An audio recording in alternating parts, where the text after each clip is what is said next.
Olá, bora agitar que tem muita conversa legal. Bora olhar para o mundo, para as pessoas, para a vida. Bora sair da poltrona e da frente do computador. Bora deixar de lado um pouco o mundo virtual e conversar olhando no olho. Bora ver a vida sem as lentes da TV, sentindo na pele o que o outro sente na pele. Mais Direitos Mais Humanos está no ar. Aqui todo mundo participa. Eu, o Jefferson, a plateia e a banda. A gente sempre recebe dois grupos ligados aos direitos humanos. Eles conversam, debatem e trocam experiências. Um é o História Viva, do Paraná. O projeto promove a valorização dos idosos através de histórias contadas por eles e reescritas por jovens para depois serem lidas a crianças. O outro grupo é o Centro de Defesa da Criança e do Adolescente de Emaús, periferia de Belém, lá no Pará. Ele dá assistência a adolescentes envolvidas no perverso mundo da exploração sexual e tráfico de pessoas. Roseli Bassi, Tarek Pontes e Jurandir Monsores são do História Viva, de Curitiba. Para eles, o elo entre crianças e idosos é o grande mote do Instituto. Afinal, como disse Carlos Drummond de Andrade, pouco importa que venha a velhice. Que é a velhice?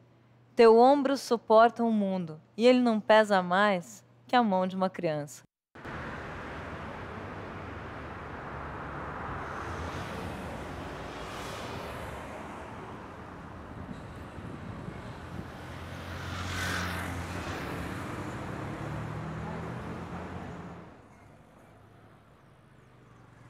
Era uma vez um menino de 11 anos de idade. Ele era muito corajoso. Só tinha uma coisa na vida que ele morria de medo. O senhor sabe o que é? Eu faço ideia. De mula sem cabeça. A gente vai nos asilos, conversa com os idosos e recolhe essa história de vida deles ou uma história que eles contem pra gente. E de manhã até meio-dia e de tarde ir pra roça, né? E de noite estudar, fazer a lição, né? Fazer a lição de casa. É.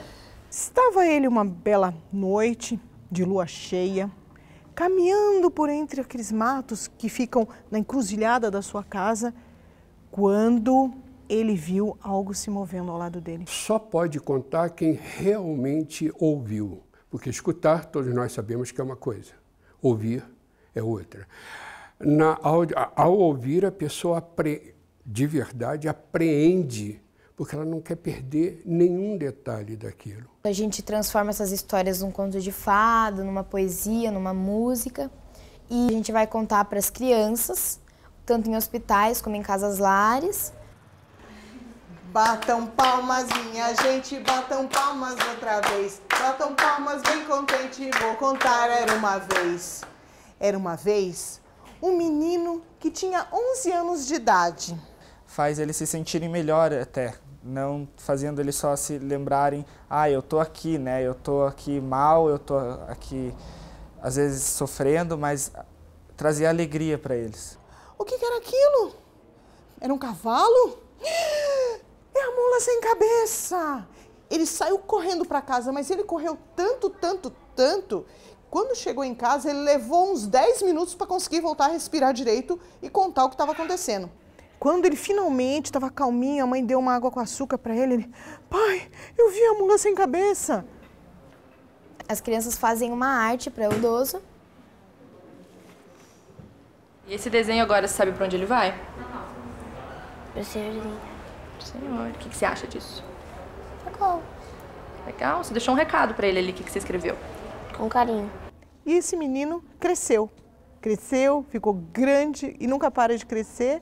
E hoje está aqui recebendo de volta a sua história com um presente que foi também feito pela criança. A Raísla estava internada no hospital para fazer uma cirurgia. Me causou um tremendo conforto, me confortou muito. Eu sabia que uma criança ouviu e teve, inclusive, a ideia de fazer aquele não foi um rabisco, muito mais que um rabisco, aquela coisa linda. Acho maravilhoso, não tem palavras para dizer de tão lindo que é. É uma recordação tão boa que você nem imagina. Eu acho importante esse projeto porque eles se sentem felizes, eles ficam mais animados, eles contam com a gente acaba até fazendo amizade com ele. O seu Jurandir, nós conhecemos ele, trabalhamos com um projeto na instituição onde ele tem hoje um abrigamento, onde ele é abrigado, já faz 4 anos.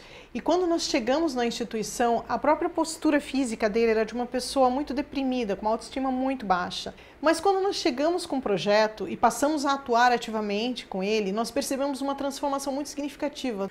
Eu fiquei muito, mas muito satisfeito, porque eu estava vendo que aquilo que eu sempre ambicionei, alguém que levasse à frente as coisas que eu penso, as boas, as ruins não, que isso era muito importante. E daí eu me agarrei, me atraquei com a ideia do Instituto História Viva e estou por aqui, pronto para eles, todas as vezes que eles me chamam, me clamam, eu estou aqui tranquilo, a troco só da alegria de poder comunicar coisas. Ok. Roseli, conta um pouquinho da história desse projeto, como surgiu, por que os idosos, por que essa escolha? Nós começamos a mobilizar esse projeto, já faz cerca de 7 anos que ele existe. Então eu comecei nesse exercício, puxa, então vamos ouvir essas histórias. Então o idoso passou a ser o protagonista, cedendo um episódio da sua biografia, que não precisa necessariamente ser a história inteira dele. Na visão holística, nós podemos ouvir uma parte de uma história e encantá-la.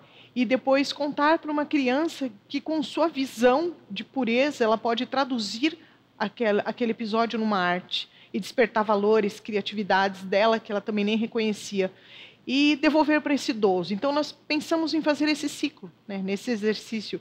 Eu digo pensamos porque eu nunca estou sozinha, né? Eu acredito que um projeto social não se faz sozinho. O que o senhor acha que esse projeto trouxe para a sua vida? Eu fui para o lar de idosos por autodeterminação, eu quis ir, mas realmente eu estava ainda, eu não tinha me encontrado ainda.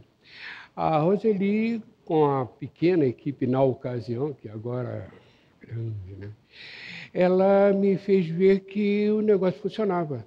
Porque a maior parte, o lar que eu moro, o lar dos idosos, esse que vocês viram a placa, ele tem 10 dúzias de moradores. Então, eu vi que entre os meus amigos, eles não tinham muita, ainda não tem muita vontade de ser. Aí chega o pessoal e, não, vamos ouvir suas histórias. Sentam do lado do idoso, seja eu, seja um dos meus colegas, e, qual é o teu nome? Por que você está aqui? Ah, o cara não para mais de falar, né? Ele conta histórias as mais diversas, nas mais diversas origens, porque lá nós somos todos diferentes, origens diferentes, culturas diferentes, então o negócio fica até gostoso. Então eu vi que o negócio do História Viva era um bom negócio. Nós, os idosos, não só desse lar, mas de qualquer idoso, e eu passo isso para qualquer um de vocês. Se vocês têm um idoso em casa, ele também tem história para contar. Não dê a ele uma TV de 51 polegadas, uma cadeira do papai, dizendo que está tudo resolvido, porque não está. Aí vai ser terrível o negócio. Então, gente, se puderem, dá um tempinho, senta perto. Não precisa botar o filho para escutar, não. Escuta um pouco a história dele, depois passa para o filho, faz uma jogada dessa. E se não souber, pergunta a Roseli, ela tem a fórmula. Bom, depois eu quero saber mais sobre essas histórias do senhor, hein? Agora, Tarek, na verdade, o seu Jurandir falou muito nessa possibilidade dele contar as histórias, mas para a juventude, para as crianças, para a gente é um presente, é um direito não só do idoso, mas é um direito humano, né? Nesse sentido de que a gente também tem muita coisa para aprender, né? A gente começa a ver de uma forma diferente as coisas que a gente faz no dia a dia e as coisas que a gente valoriza. Até na hora de transformar a história, quando a gente vai transformar essa história numa história encantada, que a gente vai contar para a criança, a gente tenta pegar essa parte pura desse sentimento que eles passaram, dessa alegria de uma experiência que eles tiveram, para passar para a criança sentir aquilo, colocar no desenho e para a gente chegar com o desenho e entregar no final para o idoso, A gente acaba aprendendo... a gente sempre diz que, no final das contas, a gente acaba também se beneficiando muito com o trabalho voluntário nesse sentido. Ok, acho que está todo mundo curioso aqui para saber como é que se dá esse encantamento, né, das histórias.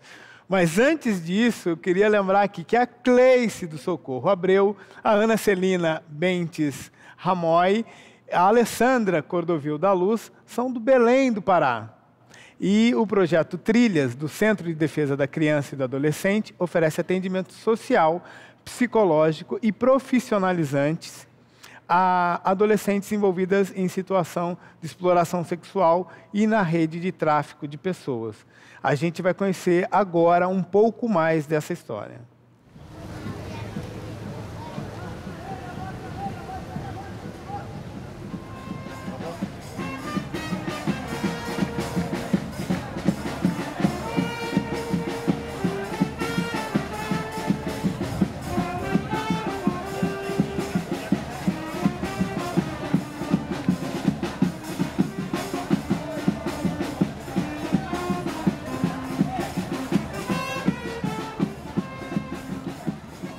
Nós estamos numa região que faz parte de um estado que nós chamamos de estado de fronteira. Nós estamos muito próximo do Amapá e o estado do Pará ele acaba sendo um espaço que a gente chama de passagem ou de dormitório para esse processo migratório, para essa negociação, tanto que envolve homens, mulheres, crianças e adolescentes, para esse fim que é o fim da exploração comercial, da qual faz parte esse contexto, essa dinâmica da negociação para os dois movimentos, que é o tráfico de pessoas e a exploração sexual de crianças e adolescentes. Pela desculpa da pobreza, muitas pessoas aceitam, poxa, mas ela é pobre, a única forma que ela tem é essa. Muitas meninas dizem para nós, né? Eu lembro uma vez, eu entrevistei uma menina, ela dizia, mas doutora, eu só tenho duas alternativas, ou eu vou ser empregada doméstica ou eu vou ser prostituta, e eu prefiro ser prostituta, porque eu não gosto de cozinhar, não gosto de lavar. Então você tem uma menina onde é oferecido dois caminhos na vida dela, ou ela vai virar prostituta, ou ela vai virar empregada doméstica.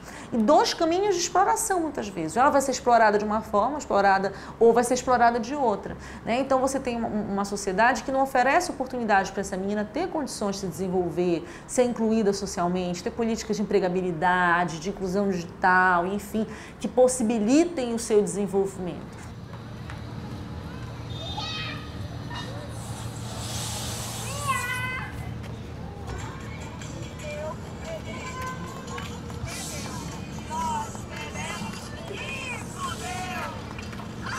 São meninas que estão fragilizadas, né, emocionalmente, porque elas foram vítimas de toda essa violência que é a exploração sexual.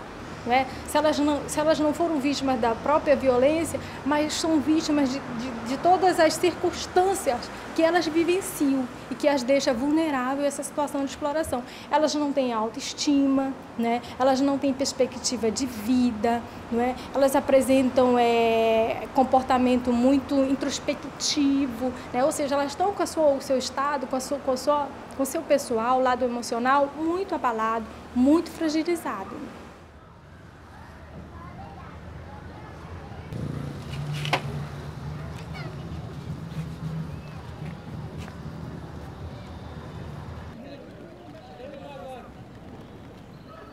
Certa vez eu conversei com uma menina no Marajó e ela me dizia isso. Ela era uma menina que estava vivendo numa situação de exploração sexual com as meninas balseiras chamadas, e ela foi abusada sexualmente por um desses senhores, né? E eu perguntava para ela como é que aquilo estava acontecendo e tudo, e ela dizia assim, olha, eu não me importo, porque eu quero ajudar a minha família. E ela tinha passado a noite toda com um homem por uma lata de óleo. Uma menina de 7 anos de idade, passou a noite toda com um homem por causa de uma lata de óleo e disse que não se importava porque ela queria ajudar a sua família. Vejo tanto de responsabilidade que é depositada nos ombros dessa criança, né? Eu preciso manter relações sexuais com aquele homem, senão a minha família não come, senão aquela minha família não sobrevive. Isso é muito para os ombros de uma criança. Uma criança tem que se preocupar em ser feliz, em brincar, em estudar e se desenvolver plenamente. A partir do momento que nós depositamos nela essa responsabilidade, responsabilidade, nós estamos tirando o direito dela ser criança.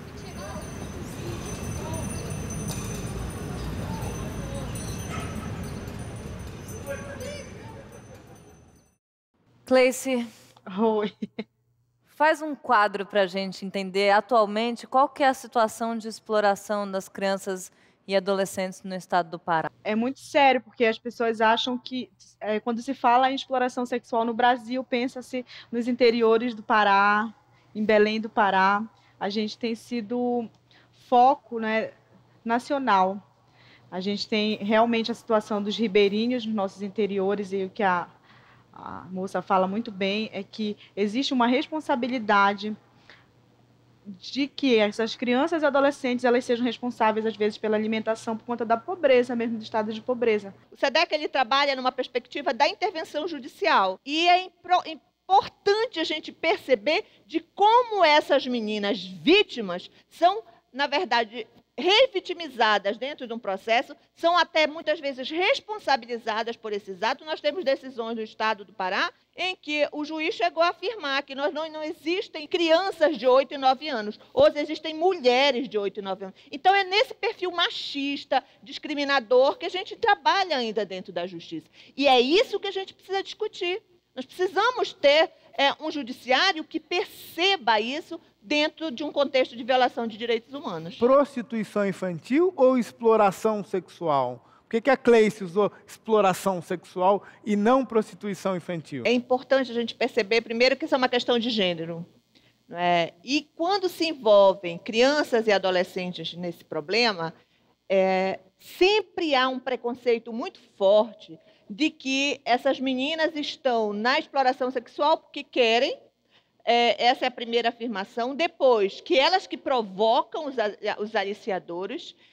E terceiro, de que, de certa forma, elas não querem sair disso. Então, todo esse problema que envolve a violência sexual, que está relacionado com o aliciamento de crianças e adolescentes, a gente precisa perceber, primeiro, que sociedade nós estamos. Uma mulher ela tem o direito de optar ou não pela sua vida sexual da forma que bem entenda, desde que ela seja adulta e possa, com isso, fazer a opção. A adolescente, a criança e a adolescente está numa fase diferenciada. Então, nesse processo que a gente precisa discutir a exploração sexual. Não massificando um discurso machista e discriminador da mulher. Queria saber se tem alguém da plateia, uma amiga ali que queira participar.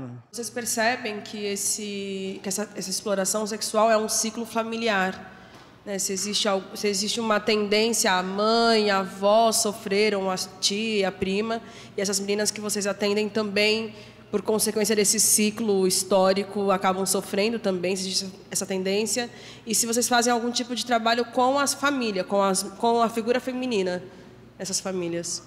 Na exploração sexual, o que a gente já vivenciou, o que a gente já vê, é que o ciclo da pobreza mesmo. Nem sempre a mãe teve uma história de prostituição. A gente trabalha com grupos de prostitutas lá, até uma lembrança aqui do GEMPAC, que é um grupo de prostitutas da área central de Belém, e a gente vê que a expectativa das prostitutas é outra, é tentar se organizar e procurar trabalhar com os filhos outras formas de oportunizar a vida para elas. Não é? Então, eu não posso dizer que nós, o grupo de meninas que a gente trabalha, que esse é um ciclo, não. A gente trabalha, sim, com as famílias. Não é?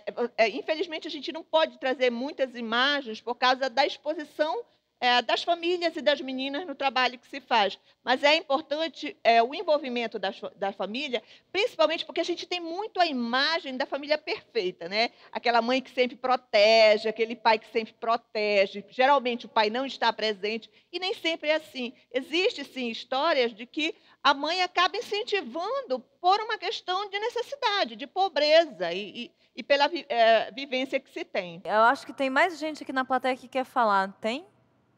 Ali. É só para o História Viva. Eu tenho amigos e a gente tem normalmente uma observação de que os idosos às vezes são tratados de forma muito infantilizadas, né? Mas ao mesmo tempo, vendo o trabalho de História Viva, a gente percebe que eles tratam os idosos com relevância, com conteúdo, com sabedoria. Vocês estão percebendo que é uma tendência isso mudar, ou seja, o tratamento aos idosos com esse trabalho é que eles são realmente pessoas que devem deve ser observado o conteúdo deles, prestar atenção, ou isso é uma atividade isolada, mas eles normalmente, pela experiência de vocês com idosos, eles são tratados de forma infantilizada e é só uma ação solitária isso? Se o nosso propósito é valorizar a sabedoria dele, nós não podemos reduzi-la, né? Transformando ou entendendo, embora alguns tenham algumas questões de cognição comprometida já pela faixa etária, não significa que ele se tornou criança, né? Senão nós estaríamos até anulando o nosso processo. Então, os voluntários são preparados, né? Foi bem-vinda até a sua pergunta para esclarecer quem talvez possa ter vontade de um dia participar de um processo desse. São preparados a respeitar, acima de tudo, aquele momento em que o idoso está, e também evitar a síndrome do coitadismo, né? Chegar lá e falar, ai, coitadinho do vovozinho, né? Olha só que foi abandonado. Não existe uma maneira de nós promovermos uma transformação social se nós ficarmos sempre apontando para todas as direções, sem buscar um foco que traga uma solução. E para você conectado com a rede, saiba mais sobre as experiências do Mais Direitos, Mais Humanos no nosso site. Lá você vai poder participar postando seus comentários e compartilhando todos os programas com seus amigos. Confira também o programa nas redes sociais. A banda convidada de hoje é o Truman Super Sub América. E eu quero saber, obviamente, um pouco da história da banda, né? Então, tem muito a ver com tudo isso que está se conversando. O Super Sub América vem As Vias Abertas da América Latina, do Eduardo Galeano, que meio que faz essa denúncia de direitos humanos ali quando os europeus chegaram no continente sul-americano. E é uma formação que cabe dentro de um Fusca, é excelente de trabalhar. Eu estou adorando trabalhar com eles aqui. Luca Bori e Dieguito Reis. Maravilha. Vamos fazer uma reflexão, então, através da música. 1, 2. Movimentação, movimentação, movimentação, movimentação. E o sol ainda por vir, todo mundo espera a próxima explosão, a bomba que desmantelou o Recife.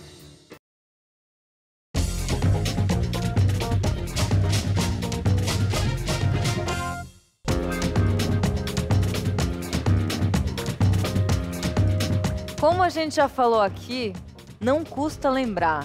Nós estamos falando de exploração sexual de crianças e adolescentes e não de prostituição infanto-juvenil, porque a prostituição é uma atividade de mulheres adultas, capazes de avaliar os seus atos. É fundamental deixar claro que prostituição infanto-juvenil não existe.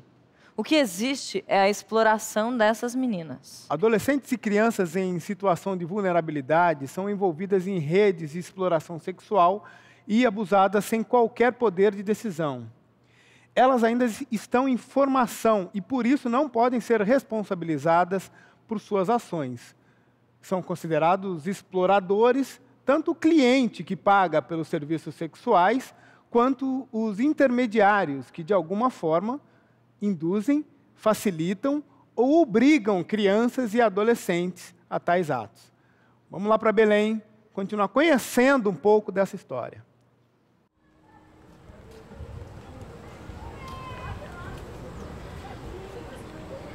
Faço qualquer coisa pra ouvir, quando você chamar meu nome, o telefone, cada rosinha. Você já passou por uma situação de violência sexual, de abuso sexual? Já passou por uma situação parecida? Já. Dentro da própria família.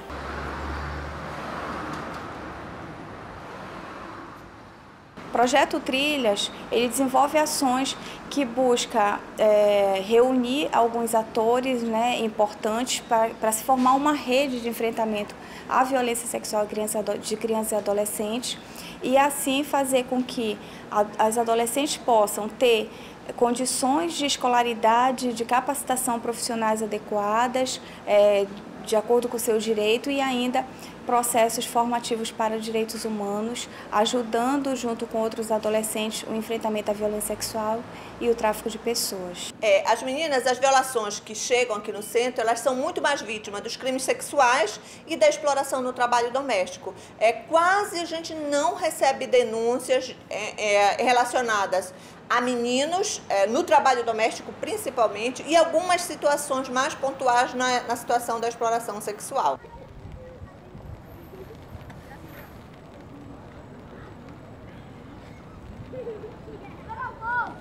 Bom, o Projeto Trilhas é um projeto que, a despeito de trabalhar com uma situação tão adversa que é a violência sexual, acredita que é possível que as meninas, que os meninos, que as adolescentes que sofrem violência sexual podem superar esse drama, podem decidir o que querem das suas vidas e podem seguir trilhas que eles mesmos desejem. Ou seja, a violência sexual ela não é decisiva na vida de um adolescente, ele pode superar, ele pode acreditar no seu futuro e pode, de fato, ter um futuro diferente do que aquilo que ele viveu na sua vida. Você acha que é importante denunciar? Para mim é importante denunciar porque não só faz bem para a pessoa, mas como também acho que poderia ser para o acusado. Repensar no que ele fez e quem sabe até mesmo ele possa mudar e pensar que realmente o que ele fez foi errado. Porque é uma criança, é um adolescente, assim como eu sou também. Então, e é que ele possa lembrar que um dia ele também foi criança, um dia também ele foi um adolescente.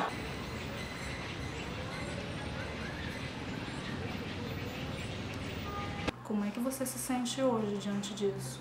Eu me sinto uma mulher vitoriosa, uma mulher guerreira, porque eu não desisti nunca, nem vou desistir, né? E agradecer a Deus pelas essas meninas que estão me ajudando, né? Tanto a Cátia como todas as assistências sociais que me deram apoio. Eu me sinto uma mulher muito vitoriosa, porque a minha luta ela não foi em vão, né? Eu estou vendo o resultado, estou vendo a minha filha alegre, né? Minha filha não vai mais estar na rua, ela sai em pé, essas coisas que ela nunca fazia, conversa comigo, se abre comigo, tudo que acontece ela me fala, né? Então eu fico muito assim, fico muito alegre com tudo isso, porque eu vi que o meu esforço não foi em vão, que eu não perdi minha filha.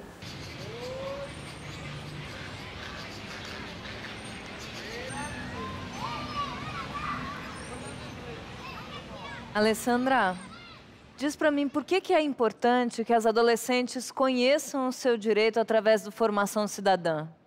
Para nós, né, do Trilhas, a gente pauta isso com as adolescentes, essa necessidade de que ela precisa ter voz. E a gente possibilita isso, né? A nossa grande estratégia é fazer com que essas adolescentes, né, que essas meninas tenham voz, que elas possam falar, elas possam conhecer seus direitos e acessar seus direitos, né? A gente trabalha na perspectiva do protagonismo, mas para o direito de participação. Cleice, tráfico de pessoas, exploração sexual, qual é a relação entre isso? Uma das coisas que a gente faz a menina ver é que, independente se eu vou para fora do país, independente se eu vou, mas eu posso migrar de uma cidade para outra, como acontece no estado do Pará. Meninas que vêm do interior, em que a pobreza, em que a miséria é muito maior, para a cidade. E lá, às vezes, para trabalhar em casa de família, às vezes pelo trabalho infantil, para morar na casa de um parente ou de alguém que passou pela cidade,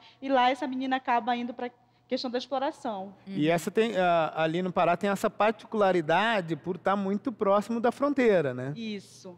E aí, daí é um pé para a estrada, para a BR, é um pé para as fronteiras que nós fazemos, né, com Guiana Francesa, Suriname, outras. Existe outras essa áreas rede Suriname-Brasil, né? Existe. Como é que funciona esse aliciamento e essa rede de exploração mesmo? As meninas são aliciadas, troca de emprego, elas geralmente são convidadas, inclusive a gente tem um espetáculo, o Belas e Feras, que é esse espetáculo aqui, em que as meninas foram para a escola tratar sobre esse assunto, sobre a questão da exploração e da violência sexual. E elas relatam que vem através dos convites para ser modelos, né? A maioria das meninas tem esse sonho de ser modelo, de ir para um outro estado. São Paulo é um dos lugares de destino. Geralmente é esse o argumento para atrair. Isso. E a internet está aí, o acesso do celular em qualquer qualquer lugar que você está. Então, é muito fácil você convencer uma criança ou adolescente oferecendo milhões de coisas, mundos e fundos para quem vive na pobreza, para ser traficada, para ser explorada em outro lugar. Ana, grosso modo, qual é o perfil da criança, do jovem, da adolescente, ou do adolescente vulnerável nessa situação? A gente tem um trabalho muito próximo das áreas de prostituição, por isso a parceria é importante com as mulheres adultas, não é? E nós chegamos a fazer uma abordagem de 390 mulheres. E o que a gente percebe? Nesse levantamento que nós fizemos, na verdade, nessa abordagem, 70% das mulheres já tinham recebido convite para ir para fora do Brasil. Para fora do Brasil, principalmente para a Holanda e para o Suriname. E as meninas, especificamente, a gente vê que são as meninas da periferia, né, aquelas meninas que, de certa forma, são de fácil abordagem, porque o espaço de lazer delas, o espaço de convivência, é muito espaço da rua. Então, a abordagem delas, tanto nos espaços de rua, mas também em escolas. Nós chegamos a detectar uma escola numa cidade do Marajó, onde a rede de aliciamento se dava dentro da escola. As abordagens das meninas eram feitas dentro da escola pública. Então, nós precisamos discutir mais isso dentro de uma perspectiva em que a política pública ela saia do âmbito urbano e também possa atingir as zonas rurais do Brasil. Essa história de que as meninas vão para a exploração sexual por 1 litro de óleo, isso é verdade, isso já foi comprovado, os relatórios todos estão aí, já foi inclusive reportagens feitas. O grande problema é que se fica sempre nisso, na denúncia. A política pública não se desenvolve para que se tire essa menina. É como se as políticas de direitos humanos elas fossem políticas supérfluas, e elas não são. Elas são políticas mais do que importantes, elas são necessárias. Nós não podemos tratar direitos humanos como a política da violência. Nós precisamos tratar direitos humanos como a política da proteção, da prevenção, e é nesse sentido que a exploração sexual e o tráfico de pessoas estão inseridos. E essa é a nossa luta no Centro de Defesa,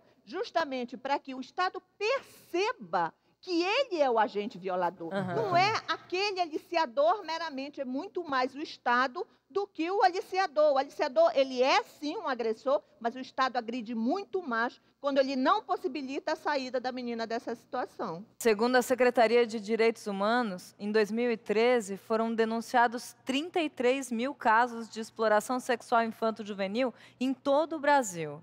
Agora eu quero saber de você, Roseli, sobre a importância de ter uma infância e uma adolescência saudável e boa para a vida adulta e para a velhice. Muitas das crianças atendidas por nós, sobretudo as que estão abrigadas nas casas-lares, elas são vítimas também de violência sexual, exploradas e ao ponto do Estado intervir e retirar a guarda da família. Então, tem todo aquele longo caminho, até ser denunciado, até o Estado se mobilizar, até a família perder a guarda, tem um longo processo e a criança já sofreu bastante.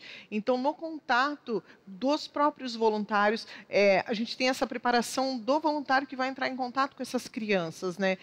Primeiro, de respeitar, acima de tudo, a condição dela, não julgar, não criticar, ou não tentar nem colocar o dedo na ferida, explorando a situação da criança.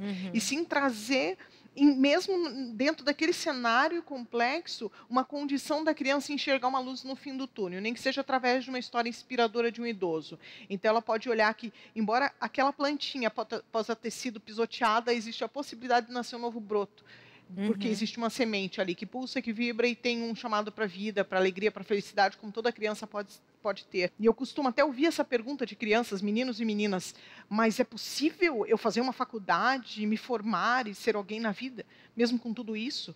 Com o que aconteceu comigo, né? Então, nas nossas dinâmicas, que nós trabalhamos muita visão de futuro inspirado até nas profissões que os idosos já tiveram, que são modelos de inspiração para eles também se veem retratados nessa possibilidade. Alguém da plateia quer se manifestar? Ok, desse lado aqui.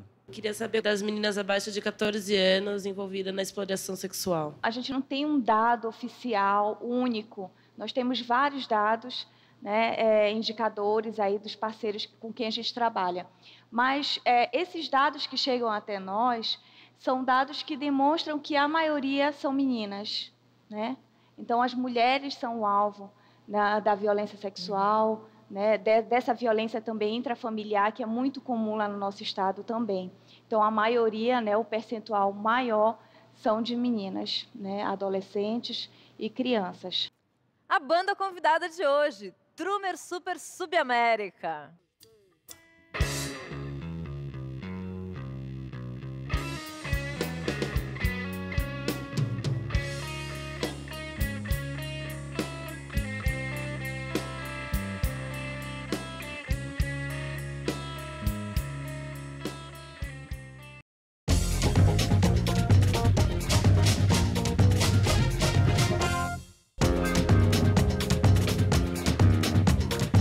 Segundo a Fundação Instituto de Pesquisas Econômicas, a FIPE, o Brasil tem aproximadamente 5.500 instituições de longa permanência de idosos. Dessas, 65% são de caráter filantrópico e 28% privado. Apenas 218 são instituições públicas ou mistas. Em 2000, a expectativa de vida ao nascer do brasileiro era de 69 anos. Segundo a projeção do IBGE, ela chegará a 81 anos em 2060. A tendência é que o crescimento da população diminua ao mesmo tempo que ela envelhece, enquanto o Instituto prevê uma queda significativa na taxa de pessoas de 0 a 14 anos. A expectativa é de que o número de idosos ultrapasse 40% do total de brasileiros. Em 2000, essa taxa era de menos de 10%. Para acompanhar esse crescimento, o atendimento para essa população terá de, no mínimo, de dobrar. Então vamos conhecer mais, vamos para o Paraná agora, em Curitiba, conhecer mais sobre a História Viva.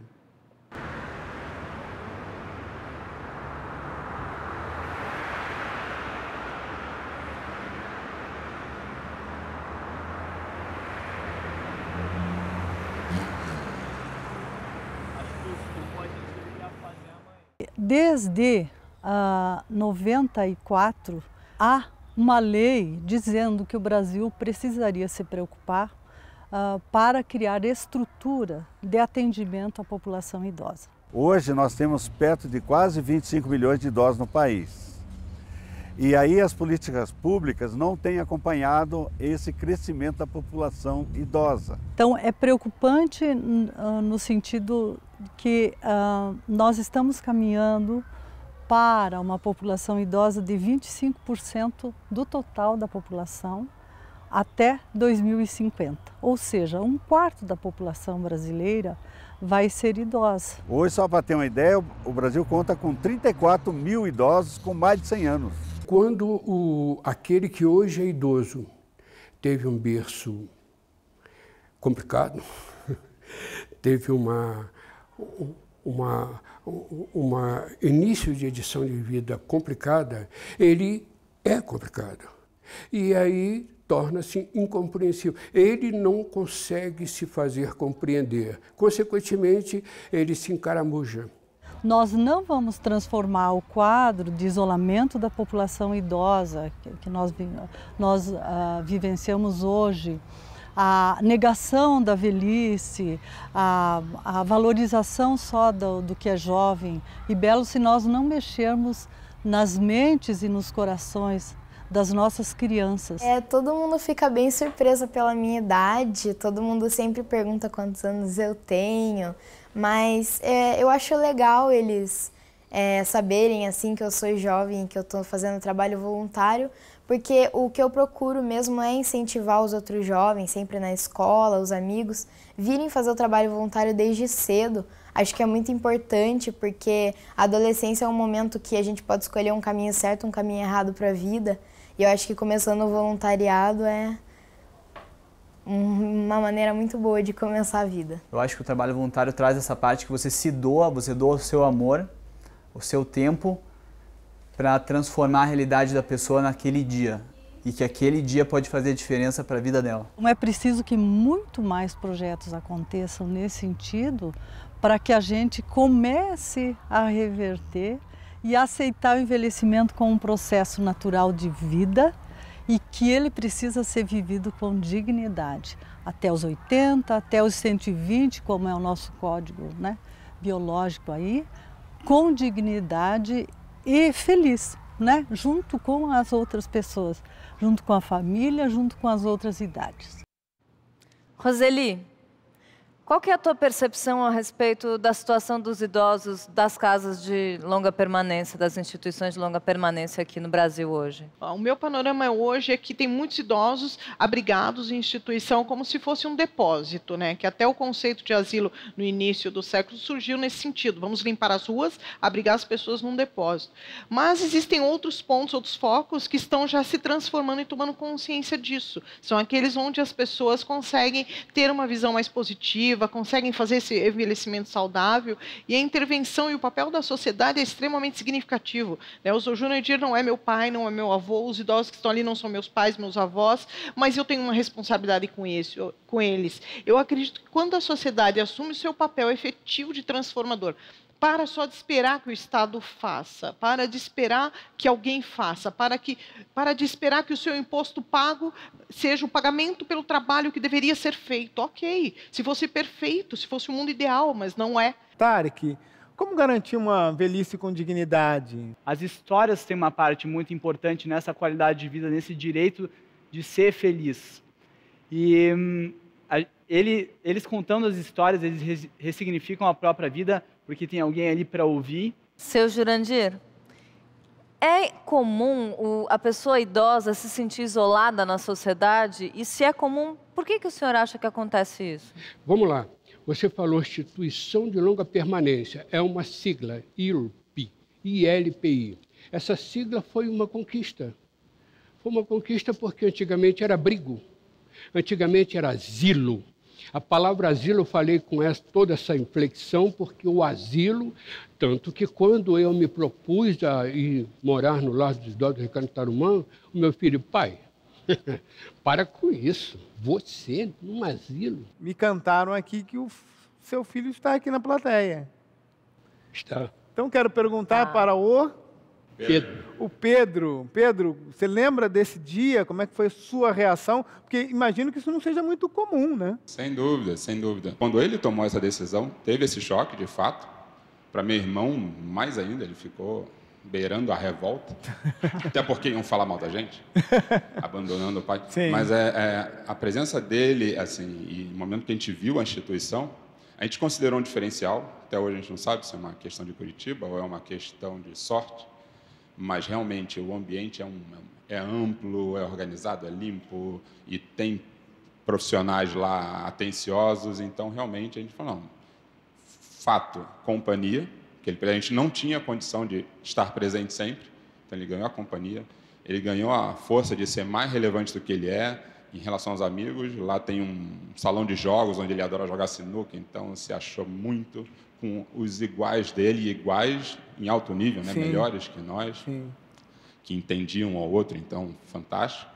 A gente falou, a gente não tinha a menor condição de dar isso. Entre 2009 e 2010, o Sistema de Vigilância de Violências e Acidentes, o VIVA, do Ministério da Saúde, contabilizou mais de 5.000 notificações de violências contra idosos de 60 anos ou mais. Tem alguém na plateia que quer falar sobre isso? Apesar dessas ações serem assim extremamente relevantes, eu parabenizo, mas nós precisamos trazer mais pessoas para fazer essa composição. Eu tenho tido a oportunidade de ver o quanto as pessoas resistem a participar, né? Então, o quanto, talvez, por ausência de informação, não conseguem entender o tamanho da lógica que é contribuir com ações como essa. Eu acho assim que as duas entidades precisam trabalhar firmemente com a lógica de incluir famílias, de cobrar o poder público, principalmente as esferas municipais, porque é ali que a gente mora. Esses efetivamente têm que nos representar. E se eles têm que nos representar, eles têm que acolher as políticas que a gente propõe, né? É explicar para eles, na veia, aquilo que realmente está acontecendo e não aquilo que a falsa imagem de poder que eles produzem joga para a população. Importantíssimo.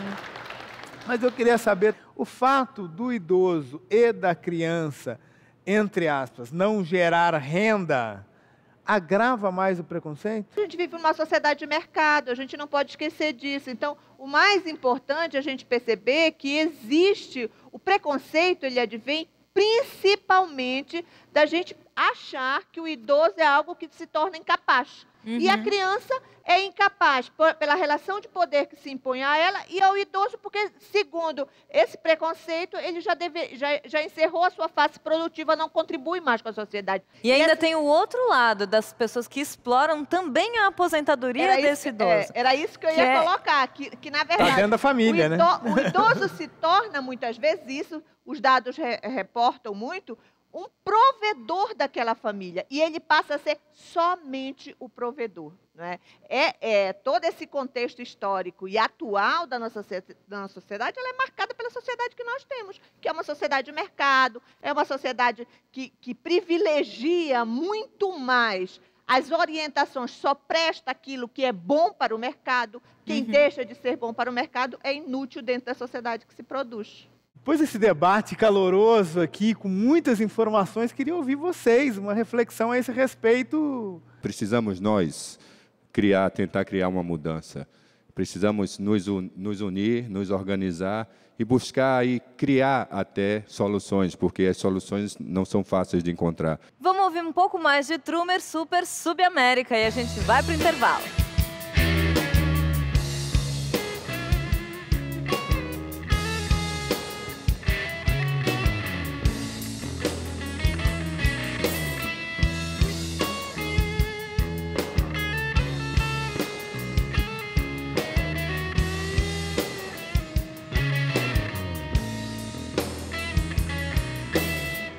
Nossa volta, meu amor.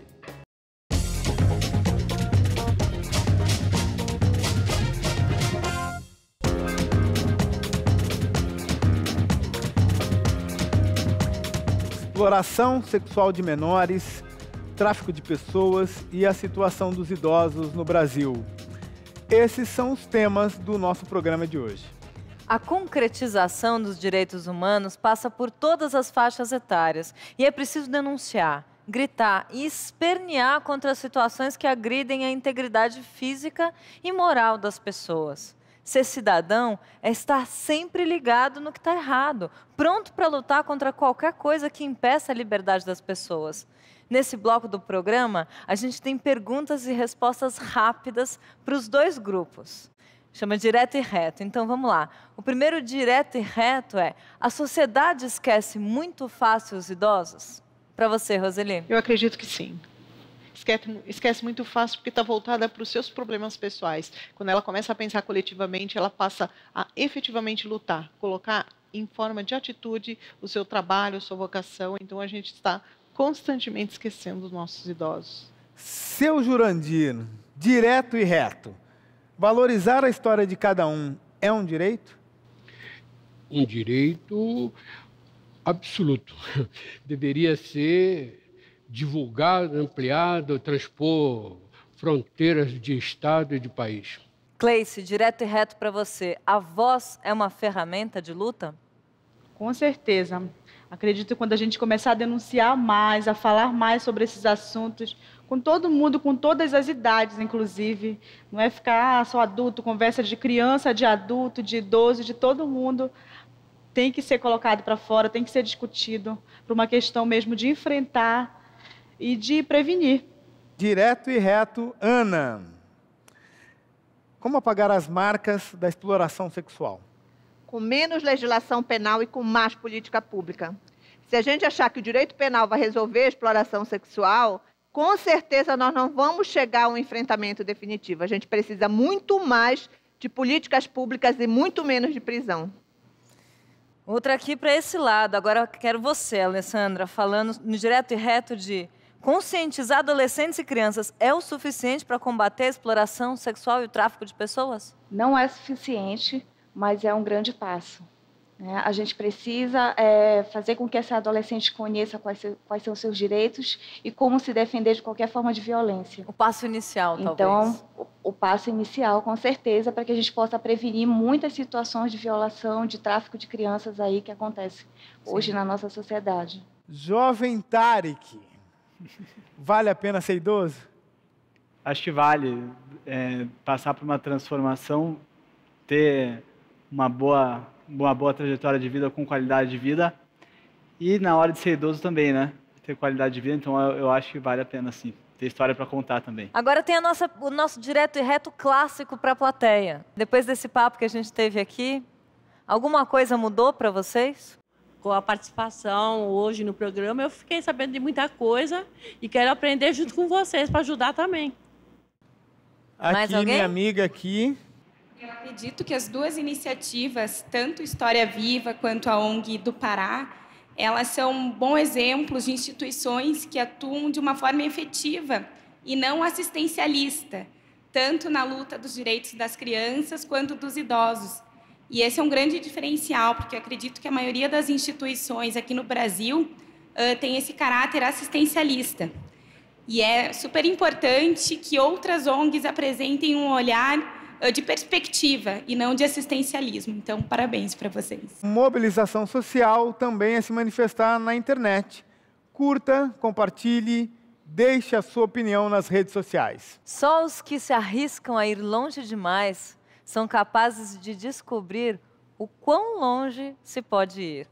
Essa frase é do T.S. Eliot, poeta inglês que foi Prêmio Nobel de Literatura em 1948. Mais direitos, mais humanos, acabou. Até a próxima. Então, bora ouvir aí, Trumer! Salve a América do Sul e seu comportamento trágico. Nessa ânsia de se ver em seu sorriso largo, esse amargo que se vê desse estupro que sofreu. Salve o som da sua fúria, salve a sua formosura, salve a sua incompleta insanidade, sua volúpia e intensidade.